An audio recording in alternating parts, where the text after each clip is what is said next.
And don't ask me how am I today. I'm in a bad mood, so don't ask me Okay, how sir. am I. Mm, Okay, sir. We're live. Okay.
Good evening, everyone. Welcome to the broadcast this evening.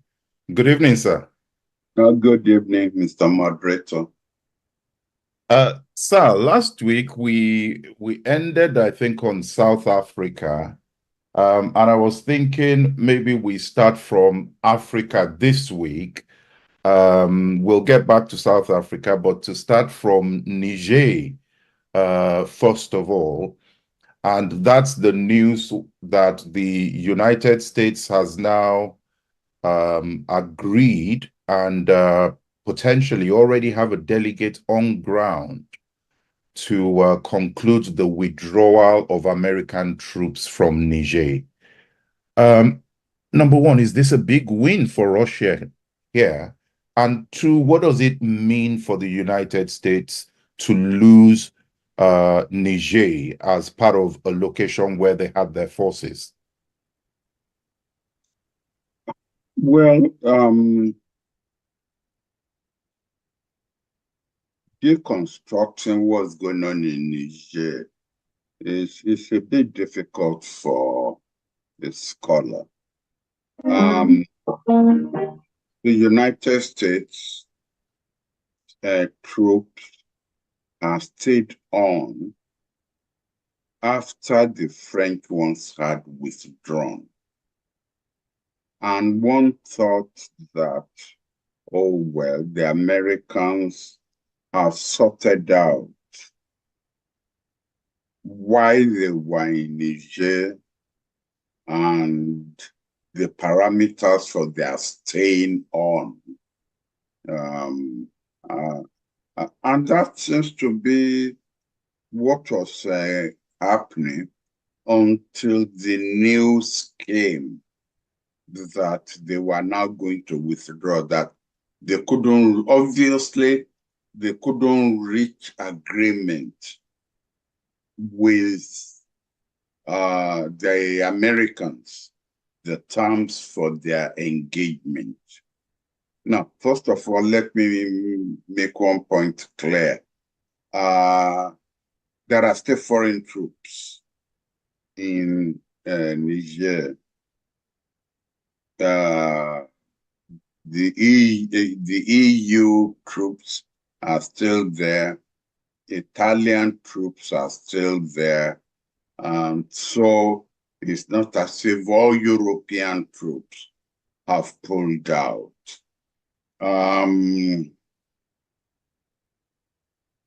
But to go to your main question, obviously, when the United States pulls out from an engagement, it's a setback.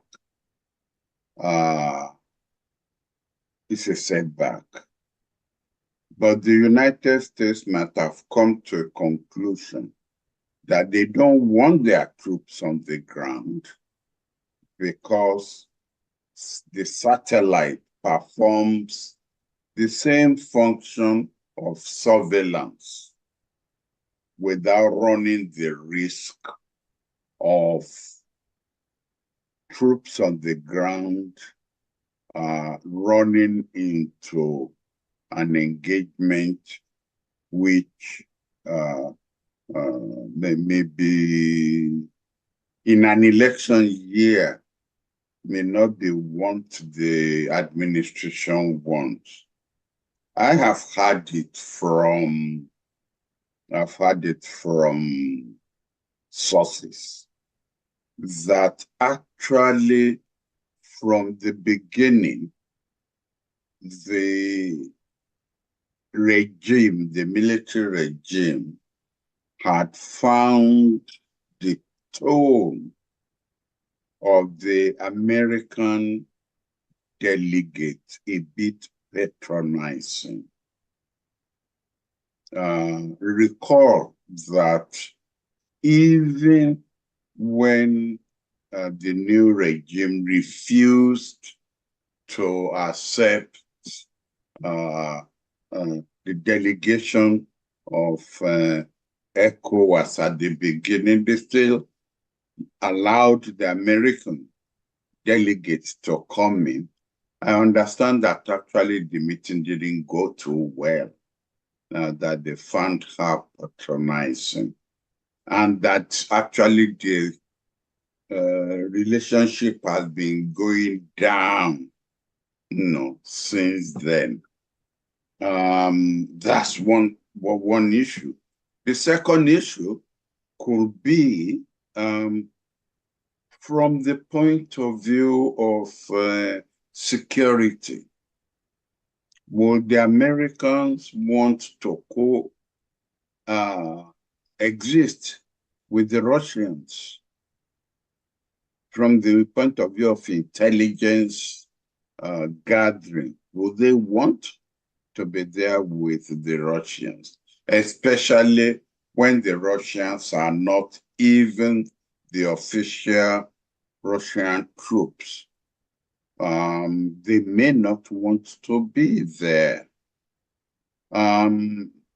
Number three, we still have to see we still have to see whether the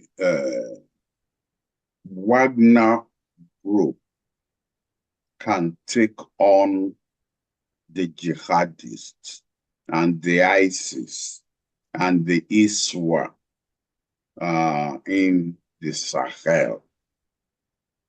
There was some news that came out today that the Burkinabe troops had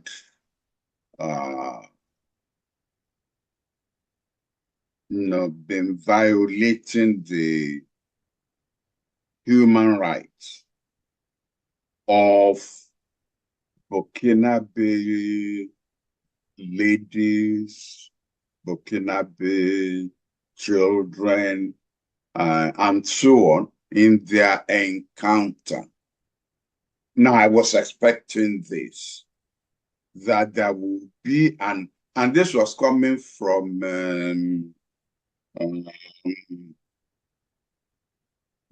this was coming from one of these NGOs.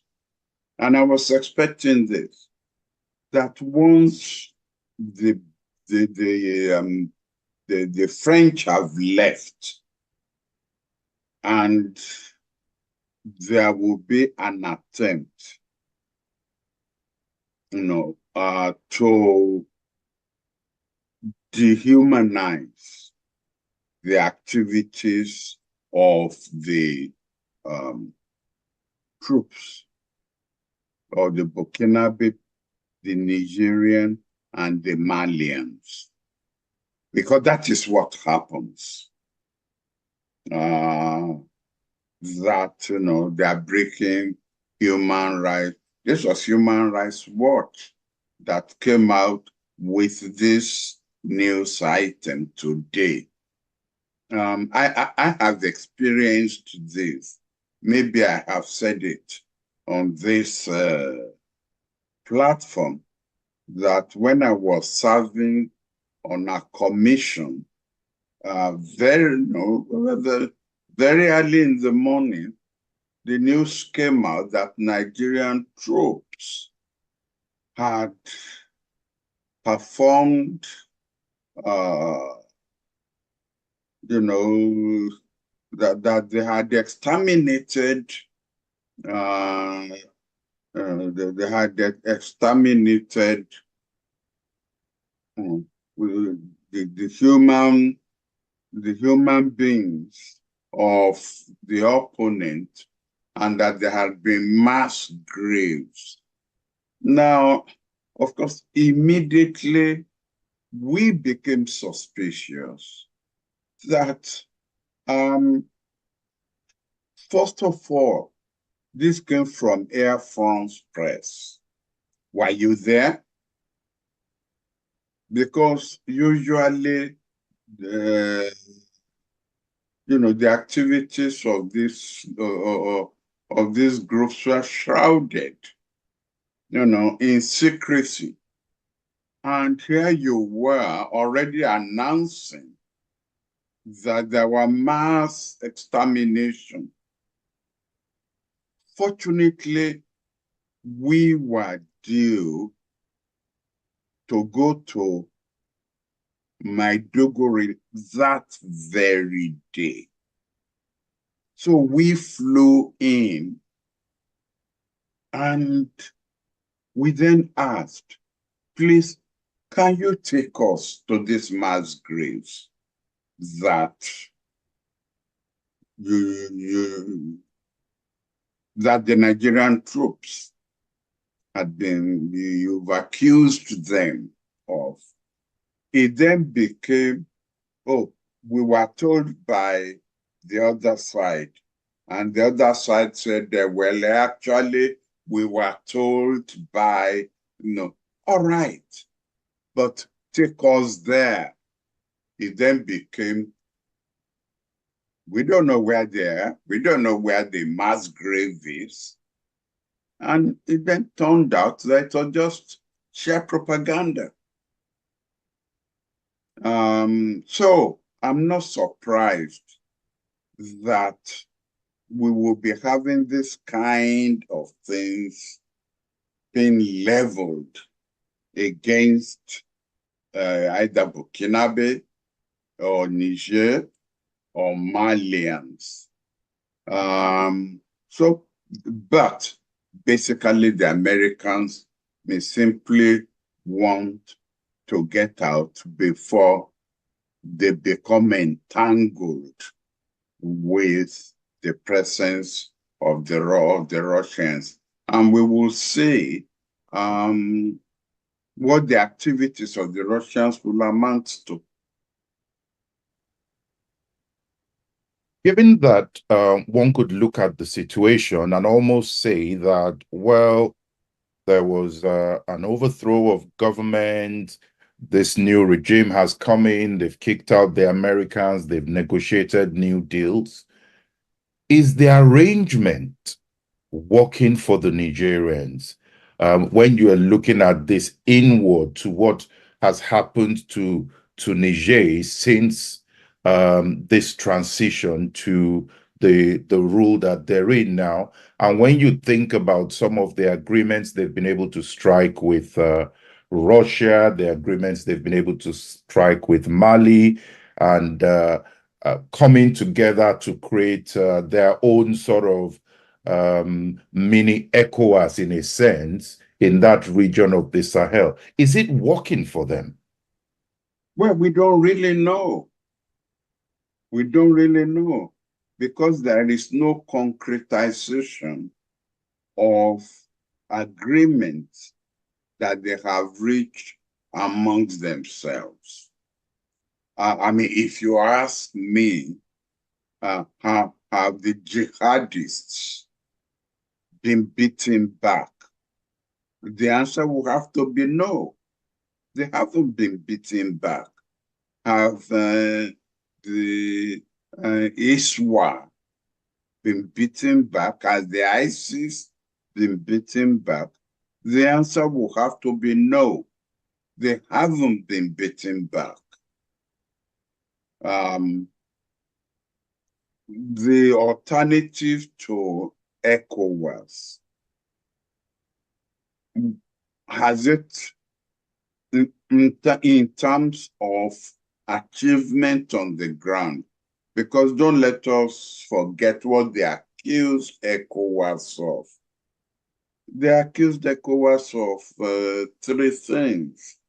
The first one was that ECOWAS was not helping them to defeat the terrorists. Well, we haven't seen even the Wagner group pushing back the terrorists. Then they accused ECOWAS of not helping them in terms of, in terms of feeding their population. Unfortunately for them, especially, Chad and Mali area, you find the problem in Sudan. So maybe one cannot blame them for the unfortunate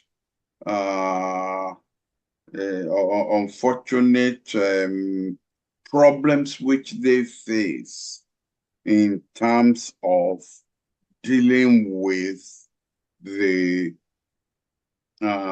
people who have come in from especially from Southern Sudan, from Darfur, that they have not been able to cope with them. That has just added to their problems.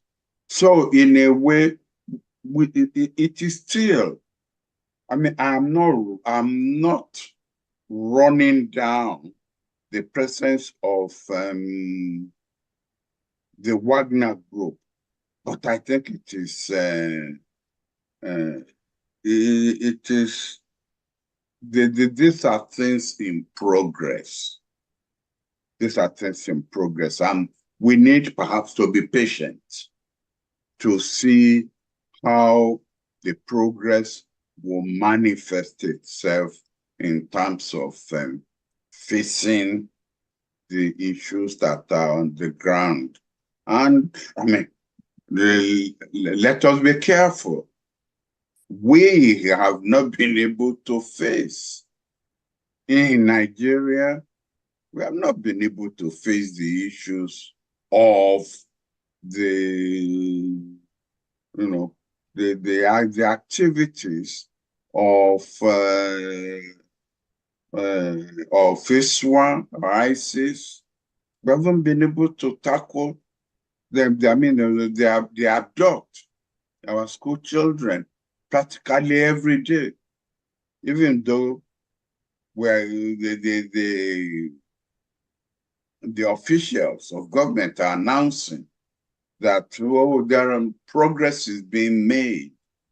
Well, I don't know how you define progress if every day, you are confronted with the abduction of, school children.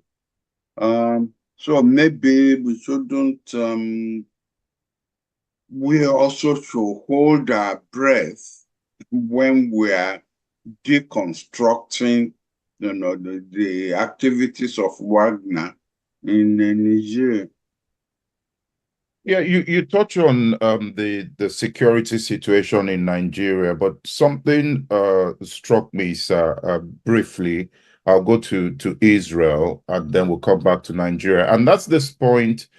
I'm sure you must have seen the news that the minister in charge of intelligence in Israel resigned their appointment over the October 7 atrocities.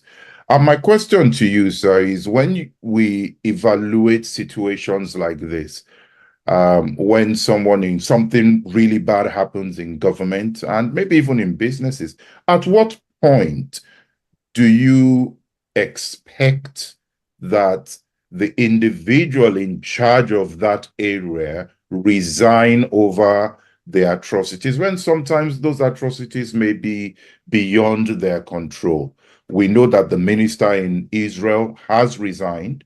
What would you say to that, sir? Well, I am still to see a Nigerian official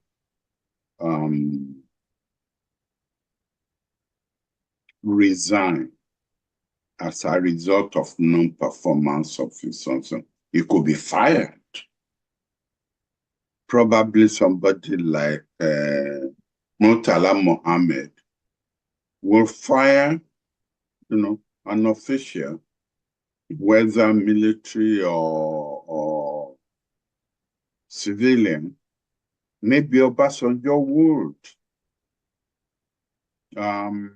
But that of their own volition to step forward and say, listen, I take responsibility for the abduction of these school children, whether Chibok or the last ones that we just had a few weeks ago, whether it's the Minister of Education, even though presumably, because again, one must always show some fairness, that these are activities that are under the control of state apparatus rather than federal apparatus, that the schools are under state control and not under federal control.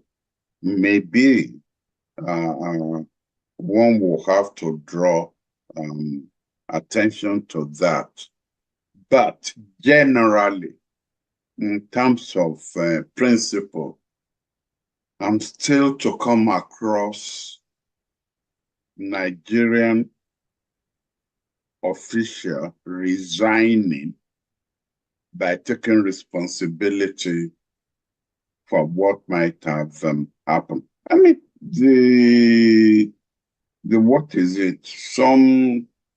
Somebody in charge of Bitcoin who was arrested in Nigeria escaped, and they had to catch him in Kenya, and now they're talking about extraditing him back to Nigeria. I mean, that's embarrassing, isn't it? So I think that what we saw happen in Israel, I'm not surprised. And I'm not expecting that that will be the last resignation we are going to have over this issue that is going on between Hamas and Israel. I think we are going to have more military resignations, and we are going to have more political resignations. Maybe not now, maybe when the military activities are over. Maybe that's when we're then going to have, you know, the resignations. Let me go to one more question in Africa before we move on from there, and that's looking at South Africa, which we ended with last week, and the fact that former President Zuma had actually scaled a few hurdles in the quest to return to government in South Africa. And earlier on this week, it was announced that he had crossed yet another hurdle in that journey. And again, I just wanted to throw that question back at you, sir, to say, would we ever get to that stage in Africa when we start to bring people of integrity into power, people who don't have corruption cases against them, people who are known for that sense of governance and a sense of care for the people is what drives them. Would we ever see that time? We would. We would. The first generation of Africans did show the kind of values that we are talking about. Nkrumah did, Balewa did, Awolowo did, Sardauna did, Nyerere did, even,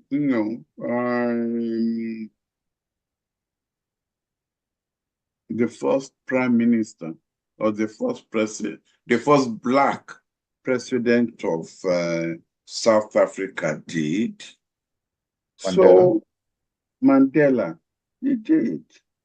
So in a way, and of course, we also have within that same generation people who didn't. So in a way, it's a mixed grill. Where you are going to pin me to a corner is when we move to the second generation. Because they, the second generation, are the ones who actually haven't shown positive values, who haven't shown positive values. They are the ones that actually we have problems with. I'm not sure you want me to mention names. I don't think you want to mention names, whether in Nigeria, whether in South Africa, whether even in Kenya.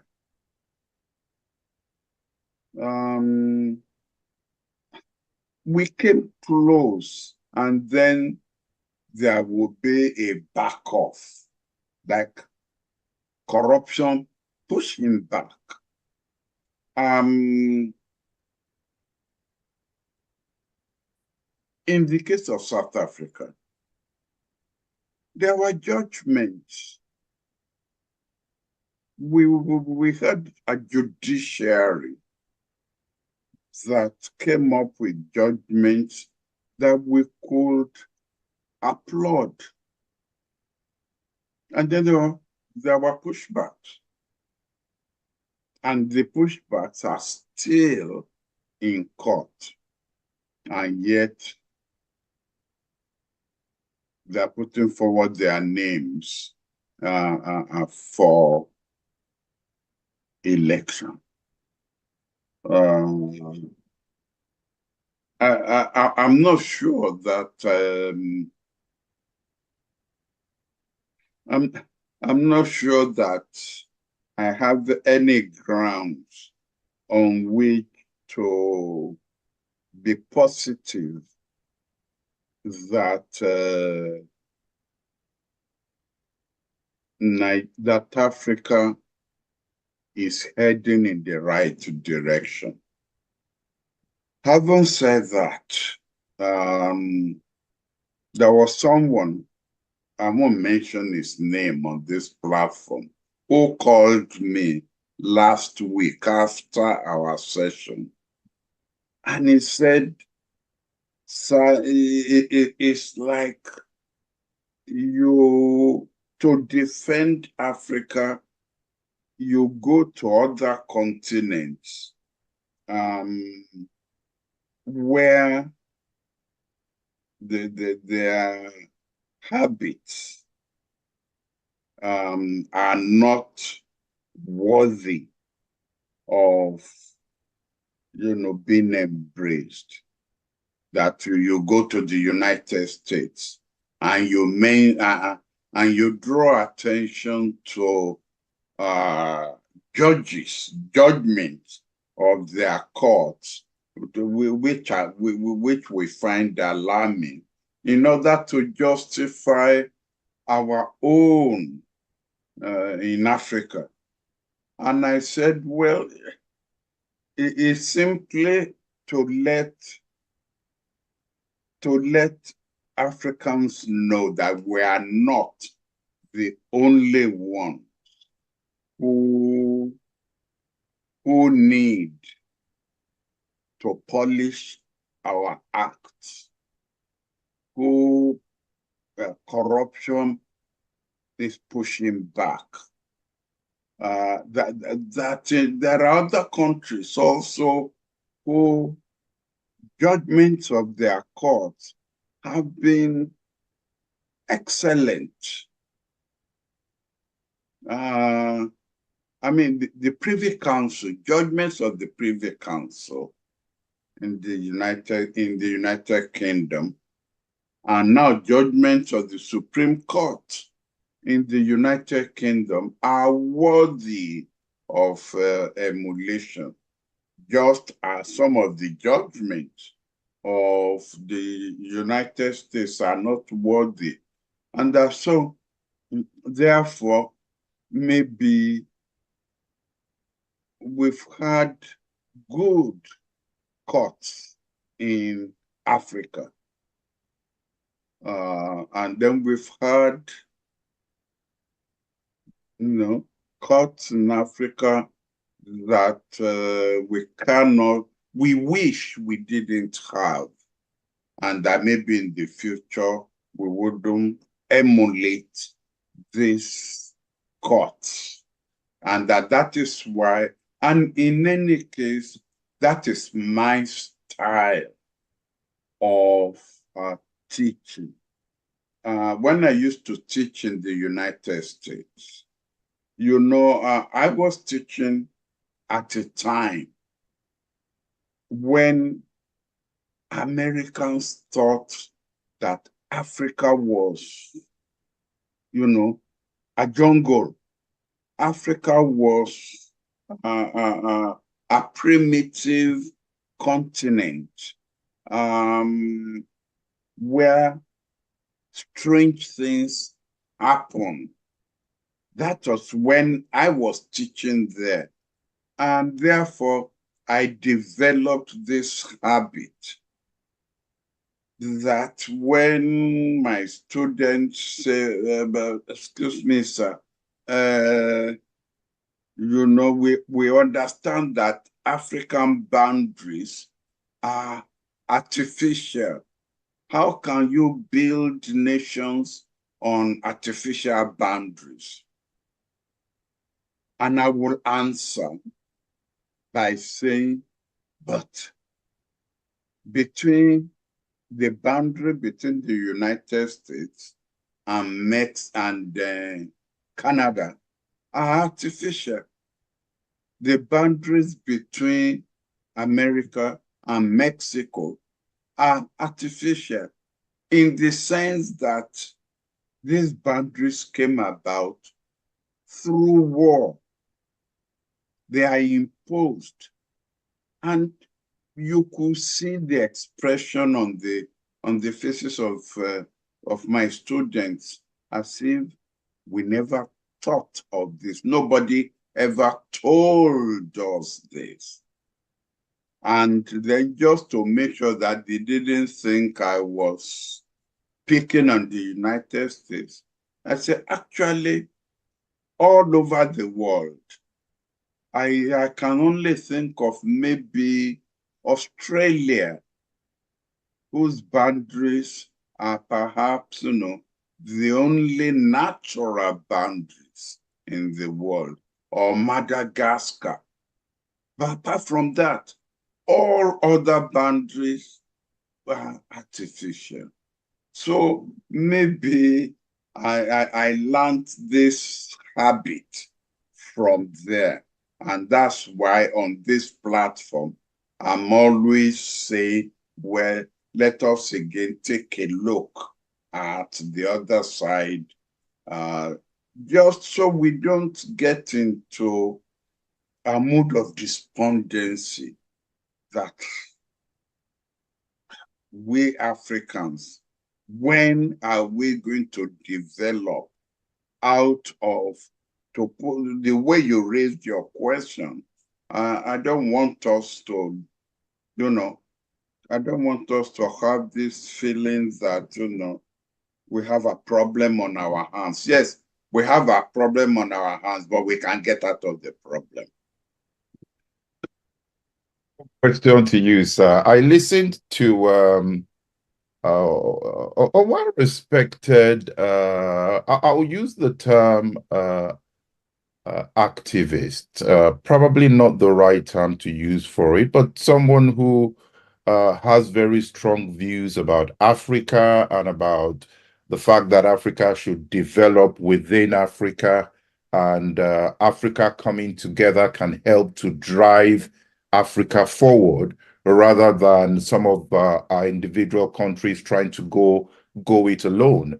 And one of the comments there referred to his worry and his concern that the younger generation coming into leadership may actually be more dangerous for Africa than some of the older generation that we see here. Do you share that view, sir?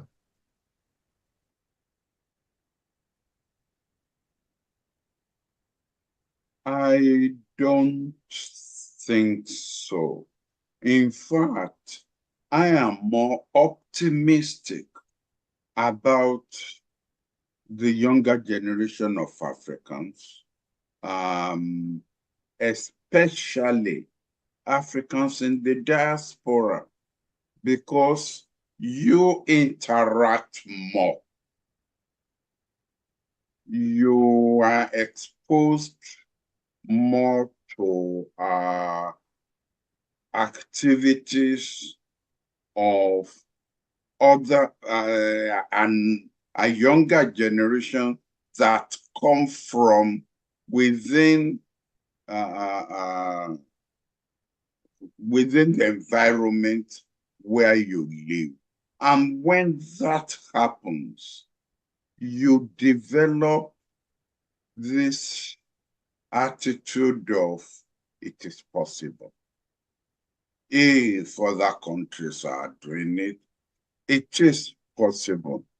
There was a time when Indians were in the United Kingdom. Chinese were abroad and maybe serving in their restaurants. And all of a sudden, they went back. And before you know it, India developed a technological base that took them to the moon. China developed a technological generation that took them into space, and that therefore it was possible. And you and we Africans, your generation, who also are interacting with each other because you are working in companies, and you are being exposed to technological environment. And before you know it, you are forming companies that with, if you like, if you are encouraged and you find funds, you also can duplicate or emulate what India and China are doing. That's where my own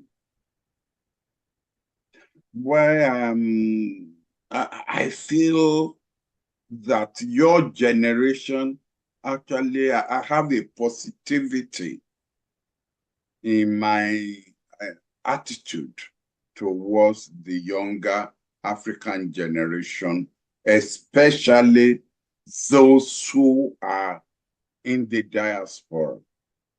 Those who are at home, yes, I am pessimistic about them, because they are exposed to the negative aspects of our environment. We embrace the negativity of our environment, which you who are outside are not exposed to. It's not that it's not that their brains are weaker than your brains. Absolutely not. But there was my generation when I was teaching in the University of Ibadan. Our values, believe me, are totally different from the values of university teachers in Nigerian universities now. Number one, the universities I was exposed to in the 70s were not based on ethnicity, whereas most of the universities now, their foundation is that of ethnicity. If the foundation is that of ethnicity, how can then the growth be better than the foundation? I always tell my colleagues, the best vice chancellor I ever had came from Bayelsa. When I was in University of Ibadan, he came from Bayelsa. Until today, he's dead now, may his soul rest in peace. I still have enormous respect for him. But things have got to the stage now where people are appointed vice chancellors from where they come from. Now, I'm not picking on universities alone. Bishops are appointed from their area of, their zone. That's where they're picked up from. And to become a vice chancellor now, you have to go back to your base, to your zone. That is not the way to grow a nation. Thank you very much for that. So I can see a few comments in the chat. Someone says, is the generalization fair? Can't we help those who are here? But I think you've clarified your point somewhat there.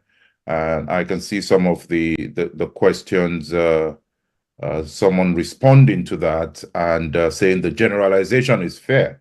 To help those here, our leaders must be more accountable and show very good examples. Someone else says, how do we return to those old values? Probably a question for another debate in future program on its own in terms of how we will return to those values. But there's something you touched on, sir. You talked about India's race to space and how, some of them got back to the country and accelerated that space program. And something struck me that I wanted to ask you about, which I had seen earlier on in the press this week. And that's the fact that the Russia vetoed a UN Security Council resolution on arms race in space. And that resolution was brought by the United States and Japan. And some have questioned the need for it because there was already a treaty from 1967 that dealt with that. What is your view on that, that resolution and Russia vetoing that resolution? Well, I believe I've said it on this platform that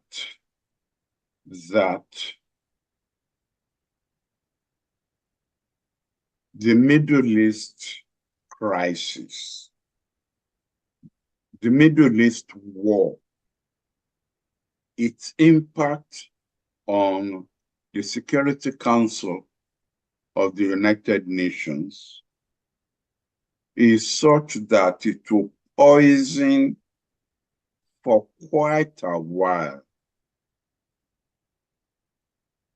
cooperation within the Security Council of the United Nations.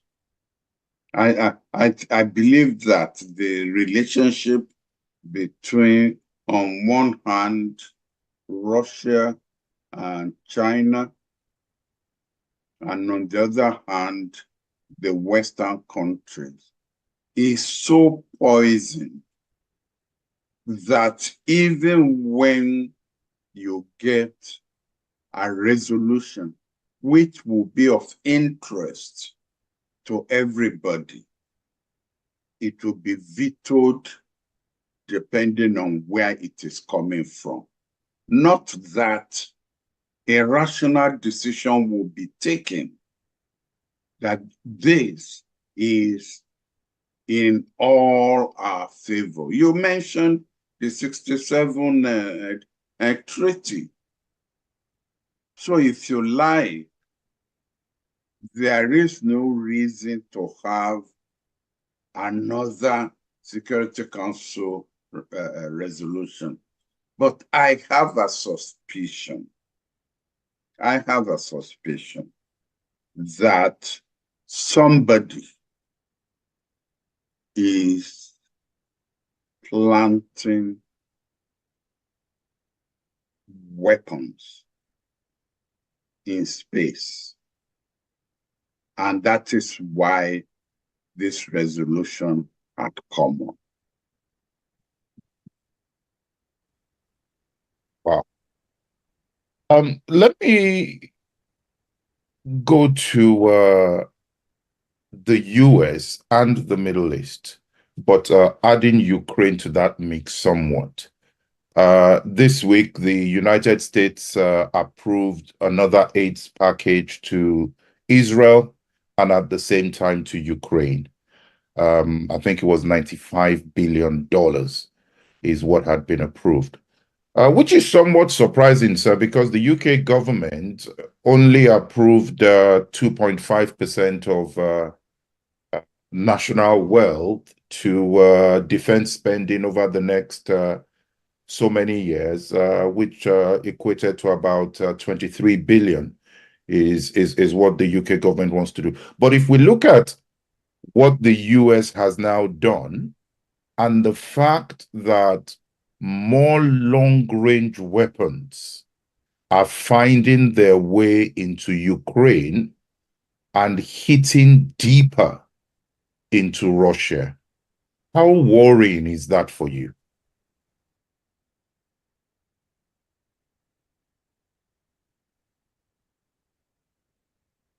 First of all, I'm surprised that the news leaked about the long-range missile that the United States has secretly supplied to Ukraine. That surprised me.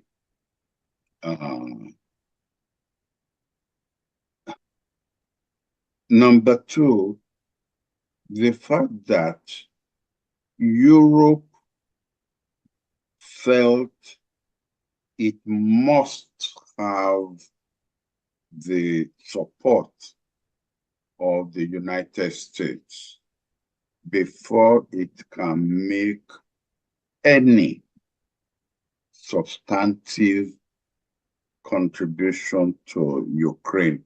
That without the United States, nothing that Europe will contribute will make a substantive contribution to Ukraine. It's a lesson to Europe itself. And I understand. You recall that the Speaker of the National Assembly, of the Speaker of the House of Representatives of the United States, actually, he did what the last one did, and he still has his job. And he's been sitting on this compromise for months. But I understand that the CIA director finally showed him documents of what Putin was planning in Europe if he got away with Ukraine. And that's what then finally changed the mind of the speaker, and that it was even worth risking his job. It's not going to be on his watch that if it is true that this is really what Putin is planning, it won't be on his watch that it will manifest, itself.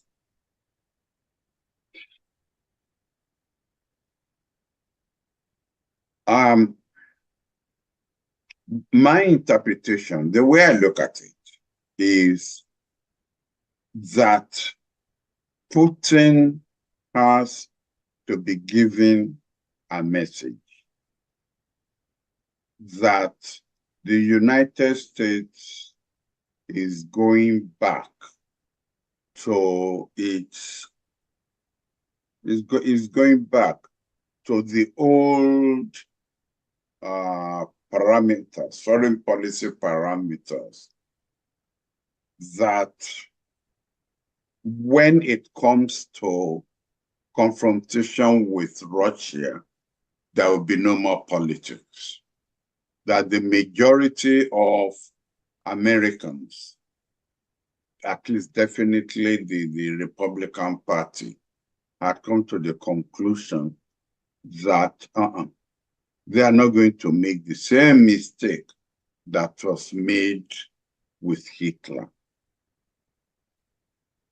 The division, because you put, I think you put three things together.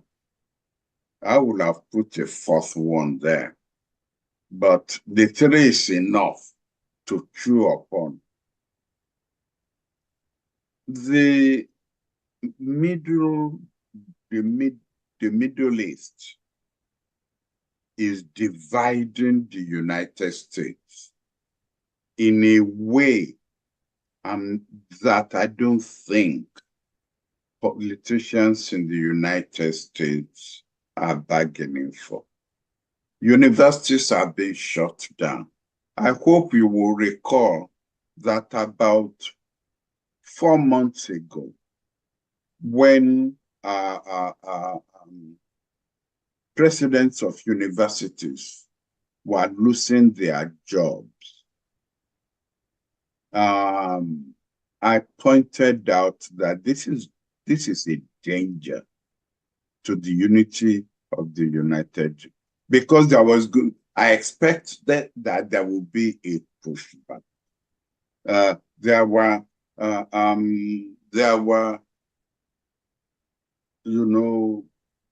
people there were contributors to the universities who were insisting that unless their president left, they will withdraw their contribution.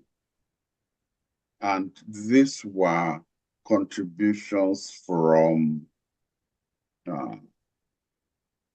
well, let me call it a spade, that these are contributions from Jews.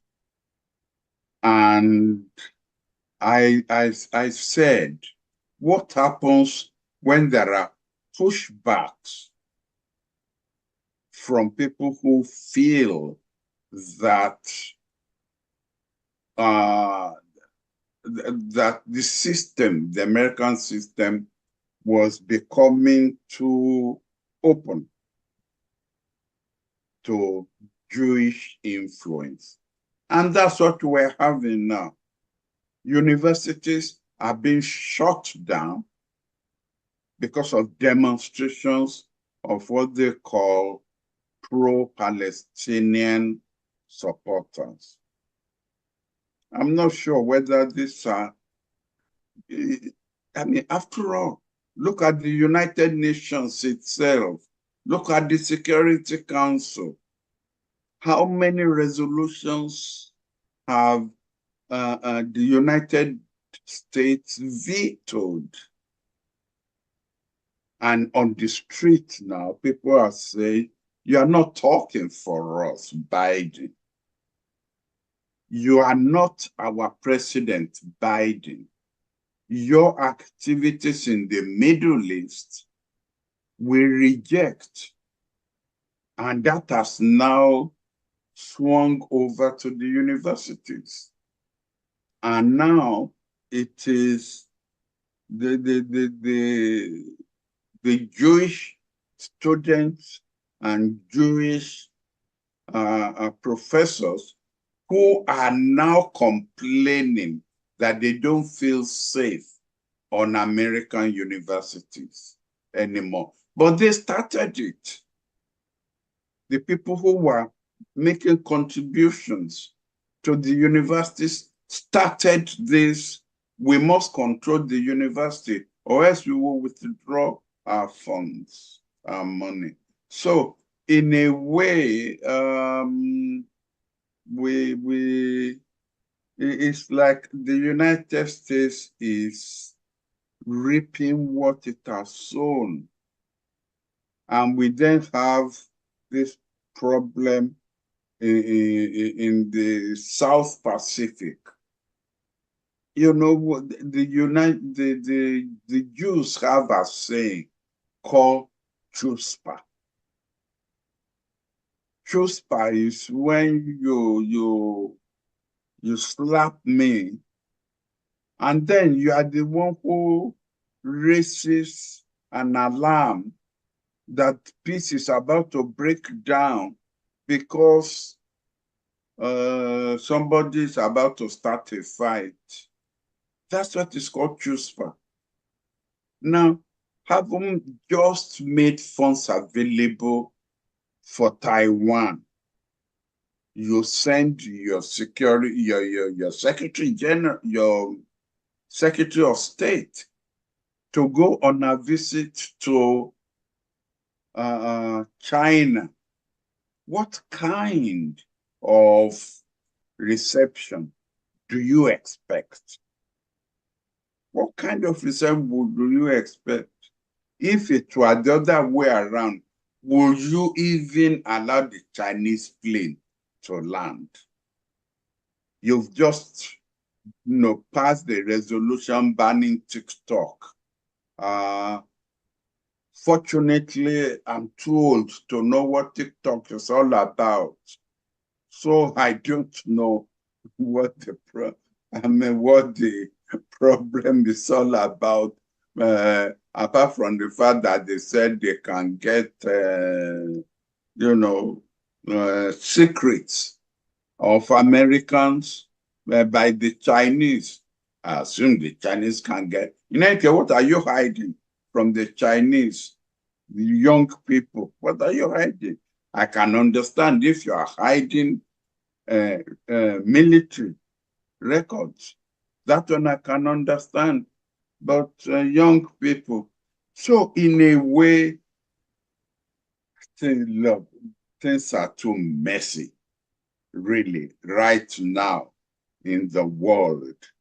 And we just have to pray that rationality comes back and that we start to reason with each other. But until we solve the Middle East problem, we are not going to reason with each other. But let us try. I was going to suggest that maybe we put you on TikTok next week and see what happens. I'm not hiding anything. So I don't know what TikTok is all about. And we frame it in the context of how diplomats act on TikTok. I'm sure that would go viral very quickly. Let me ask you one last question. So I know we're about 3 minutes, but I don't want to let this wait till next week because I think it's an important one. The Labour Party in the UK has publicly put out there that if they were to come to power, within 5 years of coming to power, they would renationalize the train system. And there would be, to an extent, I'm sure they would work out the details on this, no compensation to some of the private firms that are involved in the rail contracts. As soon as those rail contracts come to an end, they would renationalize. What is your take on such a move being used as a political statement in the lead up to an election?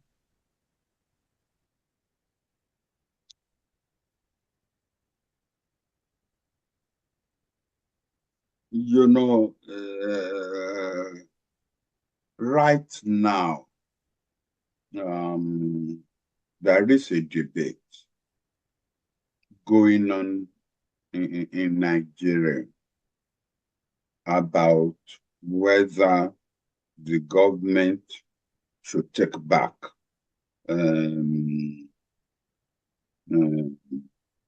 companies that supply electricity to Nigerians, that they were sold under rather dubious means. And there are now some people who are saying, flip-flop. Here goes government again, flip-flop. We won't, that if this goes through, foreign investors will be discouraged from coming in because they will point out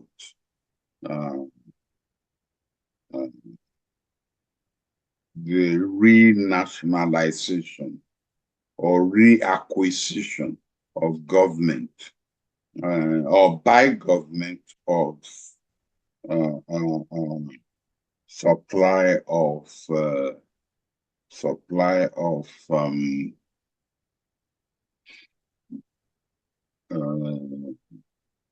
nationalization of now, if in Britain, after, I mean, I was there when Margaret Thatcher decided to nationalize railways. I was a student, an older student, and it was so confusing because it wasn't not one single line was sold to one company. Instead, lines going northeast was sold to one company. Lines going southwest was sold to another company, just like we've done with our own supply of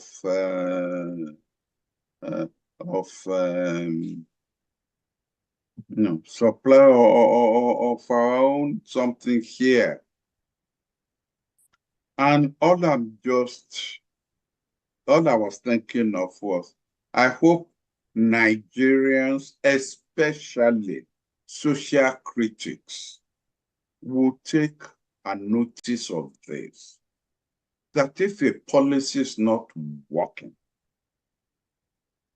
it makes more sense for government to change its mind, change the policy, and let us see whether going back to the old policy will work. Now, some people will say, but the old policy, we have problems with it, which is true. Maybe the way the old policy was dismantled and people were now sold. The way people were sold did not make sense. Maybe that's what we should take a look at. But the important thing is, if a policy is not working, don't be afraid to change that policy. And if after all these years, a major party in the United Kingdom has the courage to come up openly to say to change it, to renationalize the railways in Britain, then policies by our government in Africa, if those policies are not working, we should not be afraid that because we may be criticized by, normal critics, we should not be afraid because of that to be strong enough to step forward and change that policy, provided it is for the better.